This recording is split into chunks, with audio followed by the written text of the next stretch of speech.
My dear friends in our Lord, glory to Jesus Christ. In today's Gospel, our Lord instructs us with a parable. And in the parable, we have a king who is settling accounts with his servants.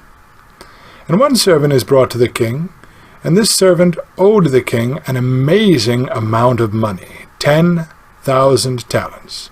It's the equivalent of over $1 billion in our day. And this servant had no means to pay back to the king what he owed. So the king at first demands that the servant and the servant's entire family be sold off in order to make good the debt. But the servant falls down before the king, and he begs him to have patience, and he promises him that he will pay off the entire debt. And the king was so moved with pity that he forgave the debt of his servant. Then, as we hear, this same servant goes out and he meets a fellow servant. And this fellow servant happened to owe him 100 pence, about $1. And the servant who was owed the $1 throttles his fellow servant, and he demands to be paid what he's owed.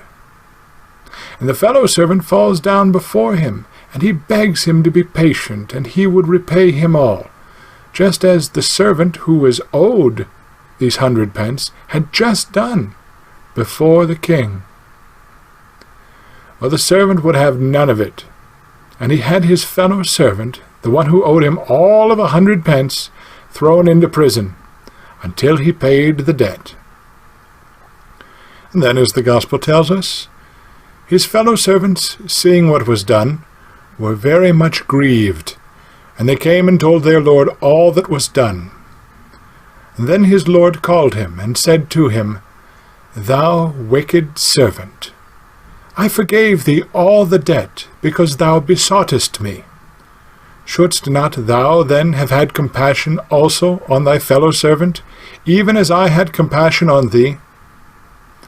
And his Lord, being angry, delivered him to the torturers, until he paid all the debt. Our Lord concludes, So also shall my heavenly Father do to you, if you forgive not every one his brother from your hearts. It's a very sobering parable, for we see that before God we are all of us debtors to the sum of 10,000 talents, because of the good things and the gifts we have received from God, and which we have squandered away. For every day itself is a gift that no amount of money could purchase. We're given each day the priceless gift of life, and by sin we choose death.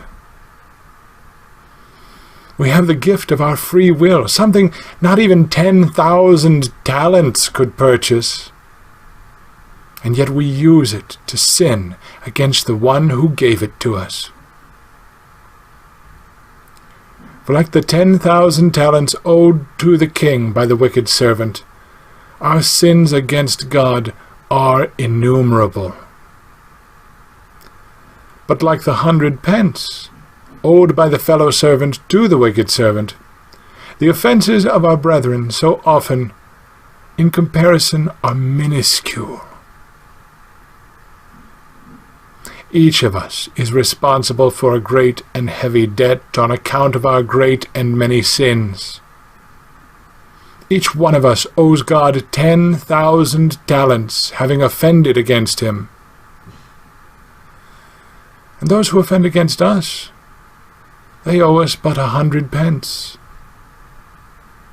And seeing that we owe God so great a debt, if we are not quick to show mercy to those who desire forgiveness of us, then we will quickly lose the pardon which God grants us when we pray and entreat him, and we will be required to answer for all our transgressions.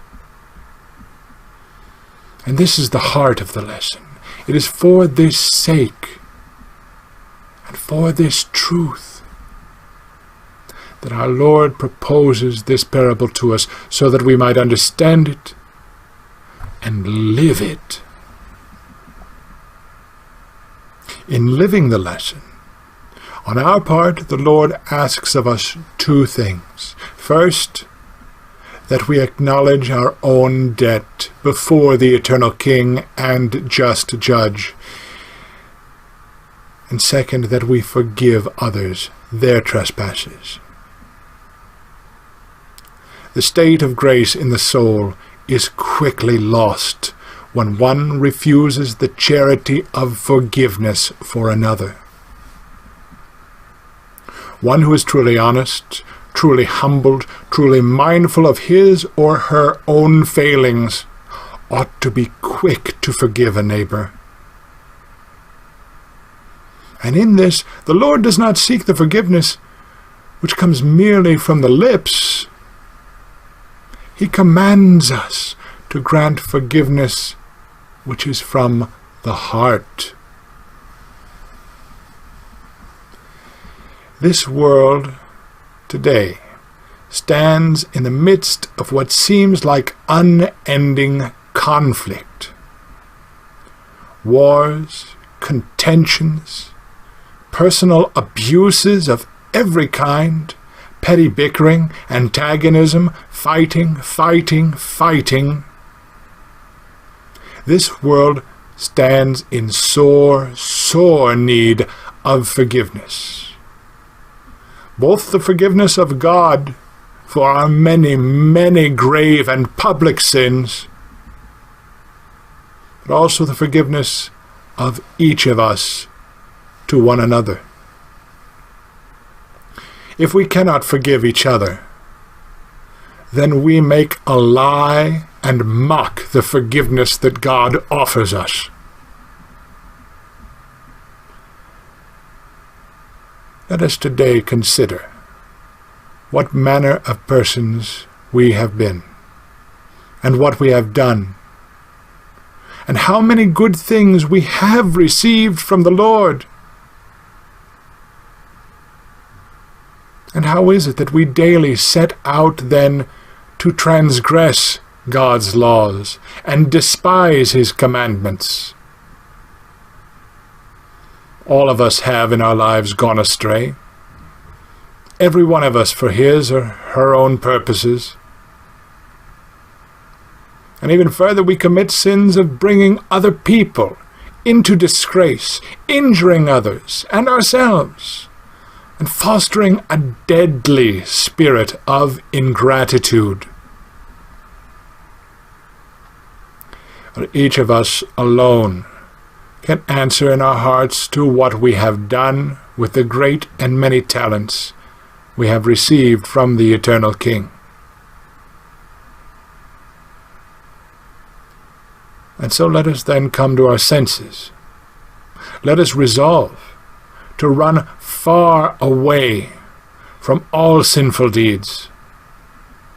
Let us be quick to incline our ears to hear the word of God, and let us strive to carry out the word in our deeds.